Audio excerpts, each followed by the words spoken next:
Hey everyone, I hope you're doing well and staying safe during this time. If you're new here, welcome to the channel. Like I said, thank you so much for checking me out. If you haven't done so, please make sure to hit that subscribe button just right below the video. Cool, thank you so much. I really do appreciate it. And if you're returning, welcome back. Thanks again for your support. I truly do appreciate having you here. First and foremost, we have evidence, some of which is quite fantastic, which we will analyze. It is evidence for the SEC, just to give you a heads up on what is going on with that. In addition, Judge Torres has arrived, and I have a strong impression that she is going to take this case ahead quickly and aggressively from this point forward. The fact that this case is likely to be a little complicated means that she has a large task ahead of her.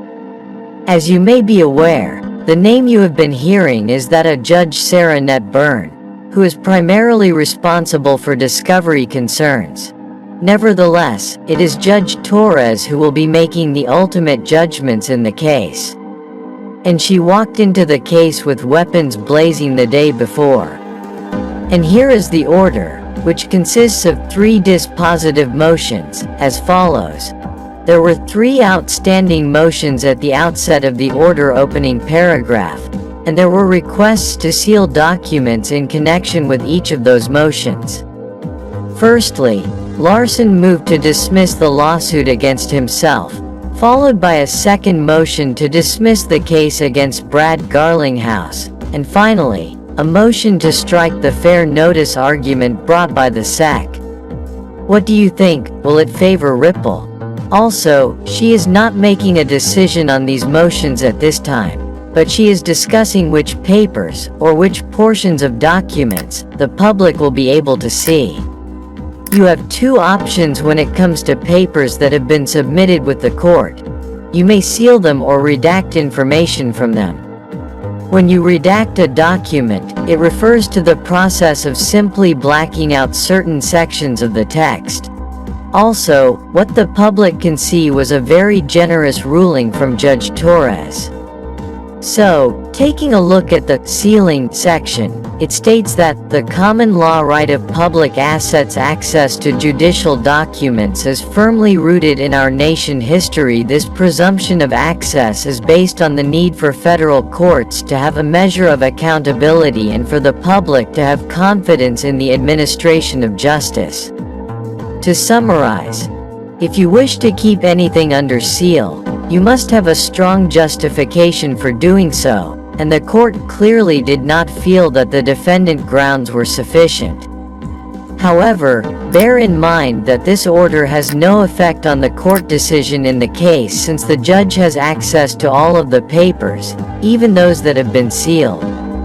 And her order will allow us to examine a large number of the papers that will be presented on February 17th. Also, what the public can see was a very generous ruling from Judge Torres. So, taking a look at the sealing section, it states that the common law right of public assets access to judicial documents is firmly rooted in our nation history. This presumption of access is based on the need for federal courts to have a measure of accountability and for the public to have confidence in the administration of justice.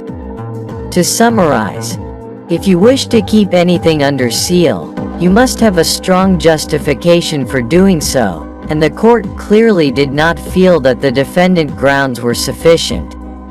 However, bear in mind that this order has no effect on the court decision in the case since the judge has access to all of the papers, even those that have been sealed. And her order will allow us to examine a large number of the papers that will be presented on February 17th. So, are you excited for February 17th? This is all I could find out about the order, so let's have a look at what others are saying on Twitter. So, attorney James K. Phelan tweets, Court denies Ripple request to seal legal memos provided to Chris Larson and briefing associated with those memos and grants Ripple request to file SIR reply to the SEC motion to strike the fair notice defense. And somebody named Rainey responded to attorney Phelan, that, correct me if I'm wrong, but unsealing the documents that the court and opposing parties have already viewed as more for public perception than having anything to do with the outcome of the lawsuit, right? And James responded, "You are correct, it is all about public access." Attorney Jeremy Hogan took to Twitter to express his opinion that the judgment indicates that the judge presiding over the case, Annalisa Torres, will soon begin to take the lawsuit ahead. He tweeted, "There is only one major takeaway from this order on the Ripple versus the SEC case. Judge Torres is getting ready to take over. The next couple of months will be very interesting with all the major rulings that are being teed up."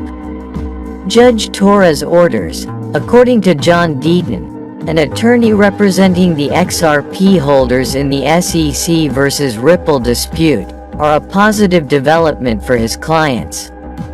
Deaton tweeted, "Judge Torres' rulings are a great sign for XRP holders.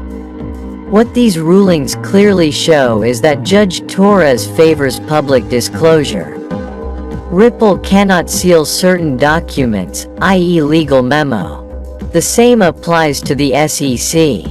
Think ahead, we may ultimately get to see the 63 Hinman emails. Do you agree with Deaton? Share your thoughts in the comments." The 63 Hinman emails highlighted in Deaton tweet are related to the deliberative privilege issue with the Securities and Exchange Commission. Earlier this month, Judge Sarah Net Byrne ordered the submission of Hinman drafts and notes from his 2018 address, which John Deaton referred to as Ripple, biggest success. He said, "The biggest victory for Ripple and XRP holders, from Judge Net Byrne's recent decision, is not necessarily the email with the draft version of the Hinman speech. The most significant victory could prove to be the notes from meetings with third parties not associated with Ripple." As Deaton added, those third parties are highly likely to include Ethereum Joseph Liban and an executive from Consensus, who recently met with Hinman and others, as well as members of the Enterprise Ethereum Alliance like the VC Working Group, Deaton saying that, "These notes are no doubt from the above meetings." Judge Net Byrne ruled the SEC can still invoke attorney-client privilege regarding the personal notes memo by Valerie Schepanek and others, but if the notes contain statements made by the people at the meetings, it's not privileged. Furthermore, somebody named Chappers responded to John Deaton wrote, "That's not guaranteed, as in the 63 Hinman emails, not guaranteed we are going to get them," and John Deaton responded with the following, "I did not say it was guaranteed, but if Judge Net Byrne holds firm that the emails are not privileged and Judge Torres agrees the emails should not be sealed." And here was this somebody named Simon Stephen responded to John Deaton wrote, "As long as there is nothing in the notes to Larson that are incriminating." John Deaton responded with the following, "The SEC and the judge have read those memos and already know what they say. If anything in them hurt Ripple case, sealing it does not change a thing. Sealing it only means we the public do not get to read it. I do not blame Ripple or its lawyers for trying to seal sensitive documents, but I want transparency across the board.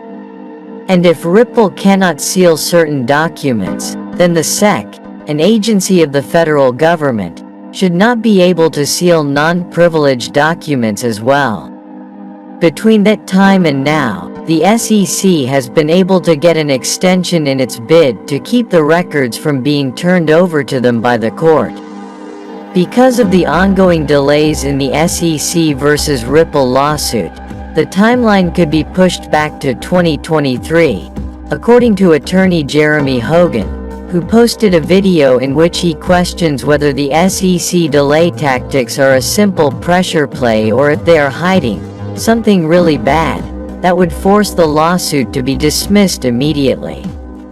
Now that Judge Annalisa Torres has returned to the bench, it is believed that key decisions will be made at a quicker rate. It is possible that if Hogan's suspicions are confirmed and the court decides to uphold its ruling on the DPP case, the litigation will be over much sooner than anticipated and the XRP holdings will be restored. Make sure to subscribe and give us a thumbs up. Thank you so much for watching. See you in the next video. Kindly note that the prices of cryptocurrencies frequently change, so by the time you watch this video, it might have changed to a whole new value. The information provided in this video does not constitute investment advice, financial advice, trading advice, or any other sort of advice, and you should not treat any of the content as such. The content in this video is for educational purposes only and hence should not be considered financial advice. I'm your guy. I will keep you posted. I'm your advocate. I'll be back on a daily basis, usually multiple times per day, with these videos to keep you updated with everything going on. So, I hope you enjoyed the video. If you haven't done so, make sure to hit that subscribe button. Feel free to share any of my videos with your friends, family, social media, or anybody who may care to listen. Thanks so much for your continued support. I'm always here for you. I want to help you through this time. So thank you so much for continuing to choose me. Enjoy your day, stay safe, and I'll catch you again probably in a couple hours. Thanks, everybody. See you later.